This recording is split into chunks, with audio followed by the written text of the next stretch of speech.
I watched as they demonstrated what we should do, her movements precise and effortless as, over and over, she broke free of Hawk's grip. I had to admit her moves were impressive, but I also wondered if they'd work as well if the guy attacking her didn't care if he hurt her, or, even worse, enjoyed it. Lord knows Butch had gotten some kind of perverse thrill out of hurting me. They paused and she addressed the group. If he grabs you, don't waste energy trying to pull him off. Instead, focus on what part of him you can control. Maybe it's his other wrist, his balls. She threw a fake punch at his groin. He flinched and we all chuckled. Or his balance. Remember, we're not fighting here, we're getting away. Now you guys pair up and try it, Hawk said. My partner for the day, a woman named Marcy, smiled nervously, so I smiled back in a way I hoped would be encouraging. Why don't you try grabbing me first? She let out a breath and nodded. Sounds good. She rushed at me and grabbed my arm the way Hawk had grabbed Tucker's. The first time, I couldn't get loose, so we did it again, and I managed to twist out of her grip on the second try. Not gracefully, but it worked.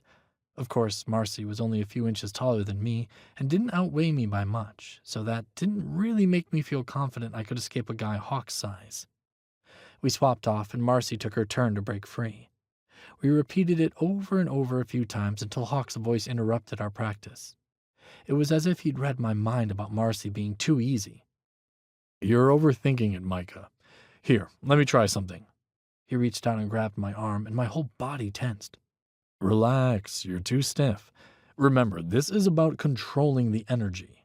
Not just the attackers, but yours as well. You need to stay limber so you can move quickly and easily.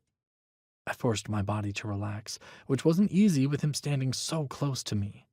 He let go of my arm and took a step back. Then he grabbed for me again, and this time I forced myself not to tense up and twisted free in one smooth motion, just like we'd practiced. Nice work, Hawk said. I knew you could do it. Now, you two keep practicing, and remember, stay limber. My cheeks burned, but I managed a quick nod. He lingered for a moment, his eyes catching mine in a way that felt like a split second longer than necessary. Or maybe I was imagining things. Either way, I didn't trust my voice, so I turned back to the drills, my heart thudding a little harder than it should have been. By the time Hawk called an end to that drill, both Marcy and I were finding it pretty easy to break the other's hold.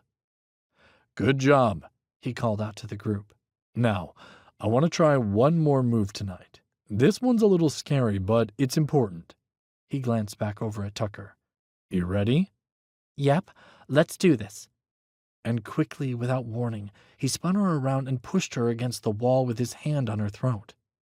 We're going to show you how to break a hold like this.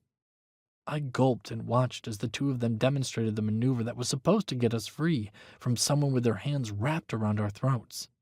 One thing I knew for sure was that Marcy and I were going to nail this one, because there was no way I was letting that man pin me against the wall and put his hands on my throat like that. And not because it scared me.